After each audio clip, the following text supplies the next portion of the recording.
नमस्कार। संस्कृत भाषा शिक्षण में आप सबका हार्दिक स्वागत है। इससे पूर्व पाठ में हम धातुओं के बारे में जानकारी प्राप्त कर रहे थे। आज इस पाठ में हम उसी जानकारी को आगे बढ़ाते हैं। नमो नमः। नमो नमः। संस्कृत भाषा शिक्षणे सर्वेषां हार्दं स्वागतम्। पूर्वतन पाठे धातूनां विषये विवरणं क्रियमाणम् आसीत्। संस्कृते प्रायः 2000 धातवः सन्ति। ते च धातवः 10 गणेषु विभक्ताः सन्ति इति वयं ज्ञातवन्तः। के ते 10 गणाः इति चेत् भ्वादयः गणाः। तेषां सर्वेषां नामानि कस्मिंश्चित् श्लोके संगृहीतानि सन्ति। भ्वाद्यदादि जुहोत्यादिः दिवादिस्वादिरेव च तुदादिश्च रुधादिश्च तनुक्र्यादिचुरादयः इति तदपि वयं जानीमः एव। इदानीं तेषां नामानि एकवारं लिखामि। प्रथमः गणः भ्वादिः। कः प्रथमः गणः? भ्वादिः। उत्तमम्।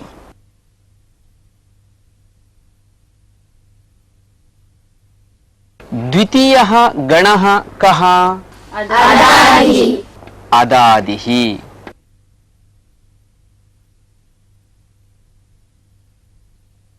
तृतीयः गणः कः? जुहोत्यादिः। जुहोत्यादिः। चतुर्थः गणः कः? दिवादिः। दिवादिः।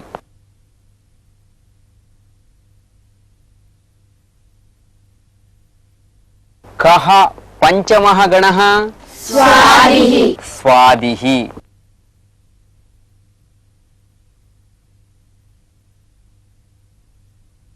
षष्ठः गणः कः? तुदादिः। तुदादिः। सप्तमः गणः? रुधादिः।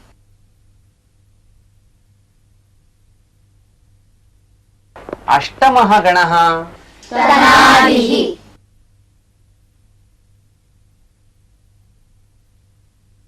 नवमः गणः? क्रियादिः।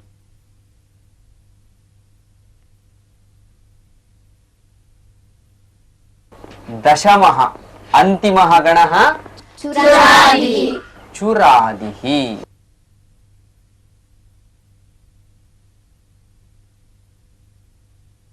एवं भ्वादयः 10 गणाः सन्ति इति वयं पूर्वतनपाठे एव ज्ञातवन्तः।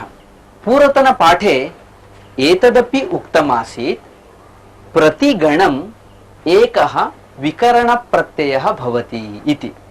इदानीं तस्मिन् विषये वयं जानीमः। तत्र प्रथमं भ्वादिगणस्य भ्वादिभ्यः कर्तरि शप् इति शप् इति विकरणप्रत्ययः भवति। कः विकरणप्रत्ययः? शप् इति विकरणप्रत्ययः भवति। अतः भ्वादिगणः शप् विकरणः इत्यपि कथ्यते। अनन्तरम् अदादिगणस्यापि शप् भवति, परन्तु अनन्तरं शपः लुक् भवति, लोपः भवति। तदर्थम् अदादिगणः लुग् विकरणः इत्यपि कथ्यते। तृतीयः गणः जुहोत्यादिः गणः। जुहोत्यादिभ्यः श्लुः विकरणप्रत्ययः भवति। कः? श्लुः। उत्तमम्। दिवादिः गणः अग्रिमः। दिवादिभ्यः श्यन् विकरणप्रत्ययः। कः? शन्।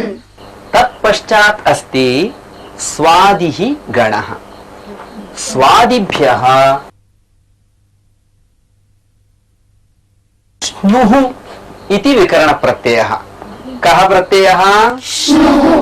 तुदादिभ्यः शः इति विकरणप्रत्ययः। कः प्रत्ययः? शः। रुधादिगणस्य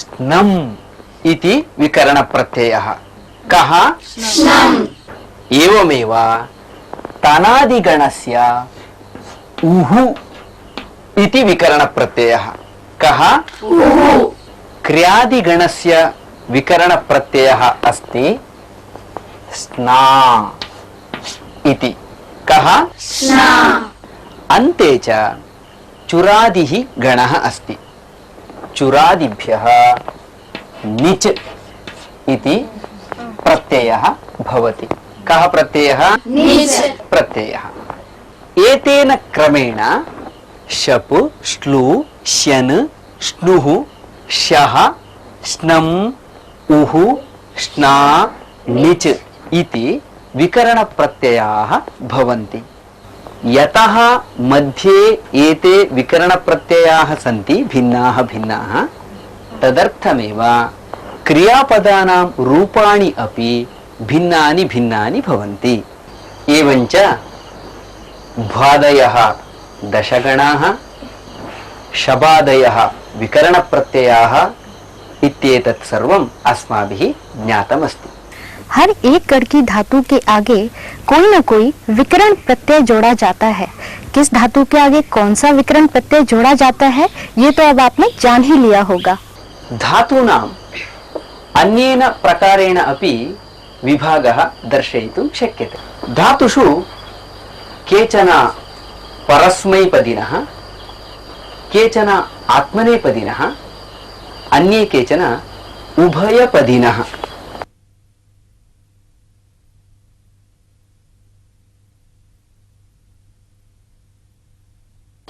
धातवः प्रायः 2000 संख्याकाः सन्ति तेषां विभागः एवं दर्शयितुं शक्यते केचन धातवः परस्मैपदिनः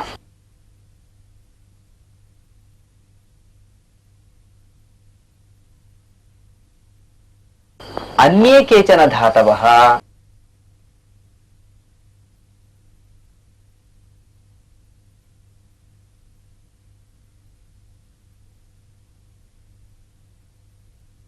आत्मनेपदिनः पुनः केचन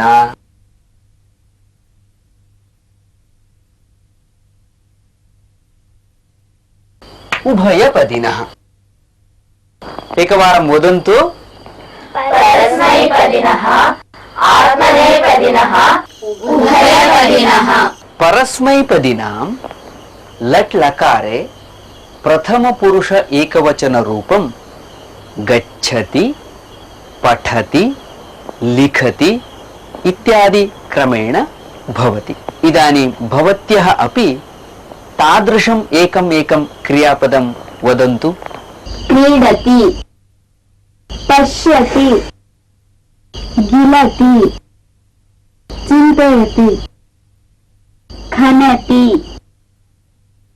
हसति निद्राति रोदिति धावति उत्तमम् दीर्यति रक्षति स्मरति एवमेव आत्मनेपदिनां लट् लकारे प्रथमपुरुष एकवचन रूपं लज्जते विद्यते वर्तते एतेन प्रकारेण भवति इदानीं भवत्यः अपि एकमेकं तादृशं क्रियापदं वदन्तु एतते स्पन्दते कल्पते मन्यते प्रवर्तते मोदते भाषते ऊहते शोभते सहते शङ्कते लङ्घते उभयपदिनां तु द्विविधम् अपि रूपं भवति लट् लकारे प्रथमपुरुषरूपं द्विविधम् अपि भवति यथा करोति कुरुते याचति याचते गृह्णाति गृह्णीते पूर्वतन पाठेषु वयं ज्ञातवन्तः यत् परस्मैपदिनां शत्रुप्रत्ययः भवति, आत्मनेपदिनां शानच् प्रत्ययः भवति, उभयपदिनां तु शत्रुप्रत्ययः अपि भवति, शानच् प्रत्ययः अपि भवति। अतः एव कुर्वन् कुर्वाणः इति रूपद्वयं, याचन् याचमानः, एतेन प्रकारेण रूपद्वयं भवति। परस्मैपदी, आत्मनेपदी, उभयपदी, इस प्रकार से भी धातुओं के विभाजन का तरीका है। ये तो अब आपने जान ही लिया होगा। धातूनां विभागः अन्येन क्रमेण अपि कर्तुं शक्यते। धातुषु केचन सकर्मकाः,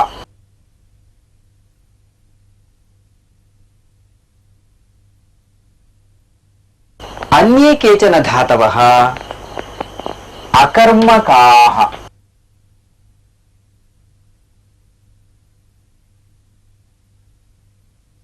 पुनः केचन धातवः द्विकर्मकाः।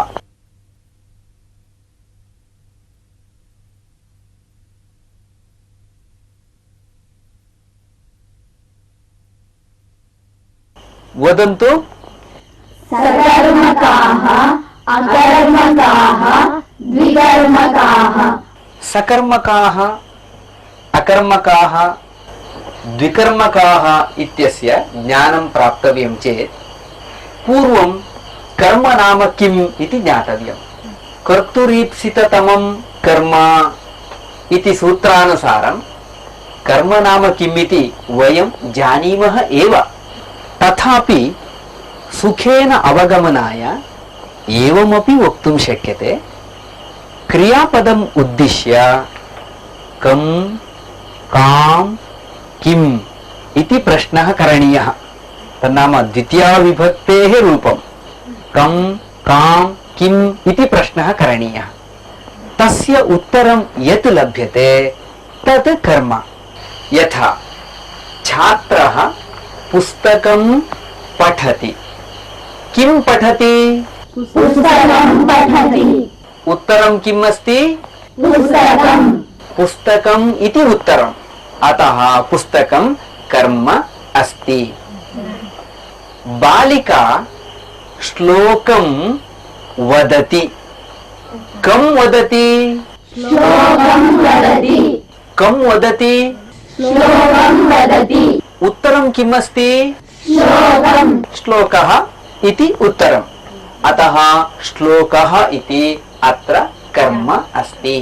अतः कं कां किम् इति प्रश्नस्य उत्तरं यत् लभ्यते तत् कर्म। तादृशस्य कर्मणः संभावना यत्र अस्ति तादृशः धातुः सकर्मकः इति वक्तुं शक्यते।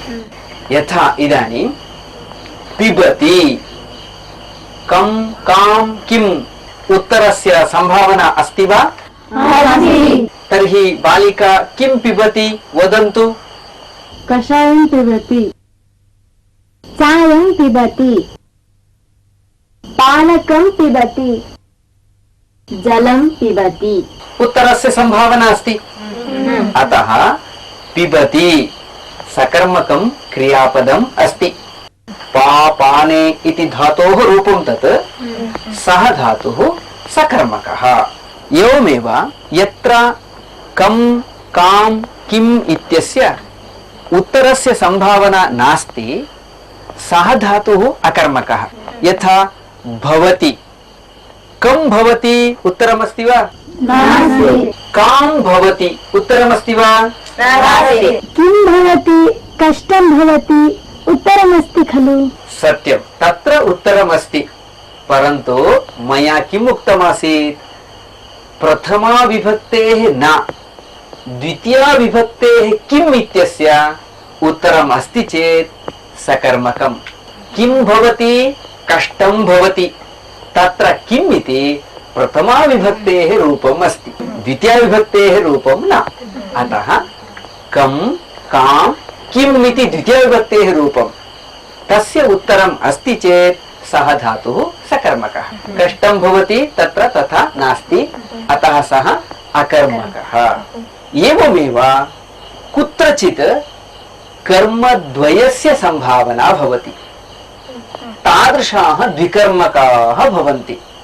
यथा गोपः धेनुं क्षीरं दोग्धी, भिक्षुकः धनिकं धनं याचते। दोग्धी याचते, बालकः गुरुं प्रश्नं पृच्छति। एतादृशाः दोग्धी याचते पृच्छति इत्यादयः द्विकर्मकाः इति कथ्यन्ते। एवं सकर्मकाः अकर्मकाः द्विकर्मकाः इति एतेन प्रकारेण धातूनां विभागः एकः कृतः अस्ति। धातुओं के विभाजन का एक तरीका और भी है, वह सकर्मक, अकर्मक, द्विकर्मक इस प्रकार है। इसका भी उदाहरण सहित अभ्यास आपने कर लिया है। धातूनां इट् व्यवस्थां पुरस्कृत्य सेटः, अनिटः, वेटः इत्यपि विभागस्य कश्चन क्रमः अस्ति।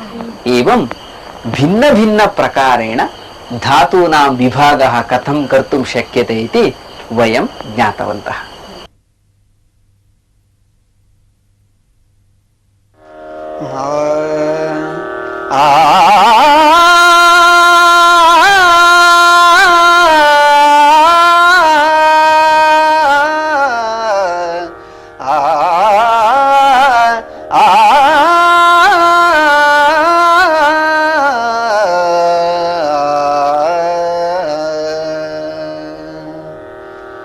पुष्पं पुष्पं विचिन्वित,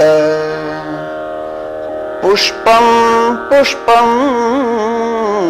विचिन्वित, मूलच्छेदं न कारयेत्, मूलच्छेदं न कारयेत्, मालाकार इवारामे, मालाकार इवारामे, न यथा अंगारकारकः, न यथा अंगारकारकः।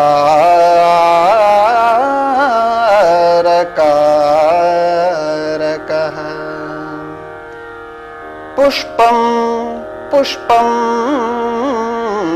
विचिन्वित, मूलच्छेदं न कारयेत्, मालाकार इवारामे,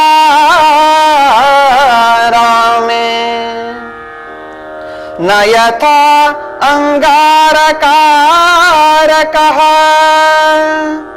न यथा अंगारकारकः।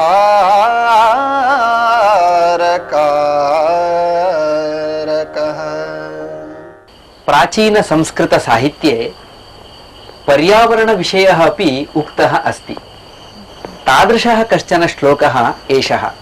पुष्पाणि संग्रहणीयानि चेत् कथं संग्रहणीयानि? मालाकारः आरामं गच्छति, उद्यानं गच्छति, तत्र गत्वा सस्येभ्यः एकम् एकं पुष्पं सः संगृह्णाति। तथा पुष्पं संग्रहणीयं। पुष्पं पुष्पं विचिन्वीता, मूलच्छेदं न कारयेत्। पुष्पाणि आवश्यकानि इति सस्यस्य मूलं न छेत्तव्यं। कथं न करणीयम् इत्यस्यापि एकम् उदाहरणम् अत्र दर्शितम् अस्ति। यथा अंगारकारकः, अंगारकारकः अस्ति, सः अंगारं संग्रहीतुम् इच्छति। तदर्थं सः किं करोति? समग्रं वृक्षमेव कर्तयति। तथा न करणीयं पुष्पं पुष्पं विचिन्वीता इति बहुसुन्दरं वर्णनम् अत्र कृतम् अस्ति। इस सुभाषित का अर्थ इस प्रकार है, यदि हमें फूल चाहिए तो जिस प्रकार मालाकार हर पौधे से फूल को एक एक करके प्रेम पूर्वक निकालता है, उसी प्रकार हमें भी निकालना चाहिए। अंगार कारक तो सारे पौधे को ही नष्ट कर देता है, हमें ऐसा बिल्कुल नहीं करना चाहिए।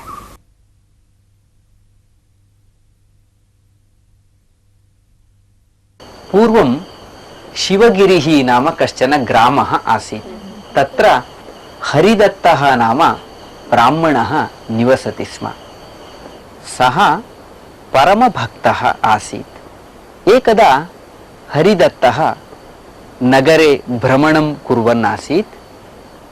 कस्यचित् मांसविक्रेतुः आपणस्य पुरतः सः गच्छन् आसीत्। तदा अकस्मात् तस्य दृष्टिः मांसतोलनस्य तुलायाः उपरि पतिता। तत्र तुलायाः एकस्मिन् भागे तोलनार्थम् एका शिला स्थापिता आसीत्। हरिदत्तः पश्यति, सा शालग्रामशिला अस्ति। अतः सः तम् आपणिकं कृपया एतां शालग्रामशिलां मह्यं ददातु इति प्रार्थितवान्। तदा आपणिकः उक्तवान्, अहं तु दातुं सज्जः अस्मि, परन्तु तोलनार्थं किं करोमि इति। तदा हरिदत्तः तस्मै एकम् उत्तमम् अयः खण्डं दत्तवान्।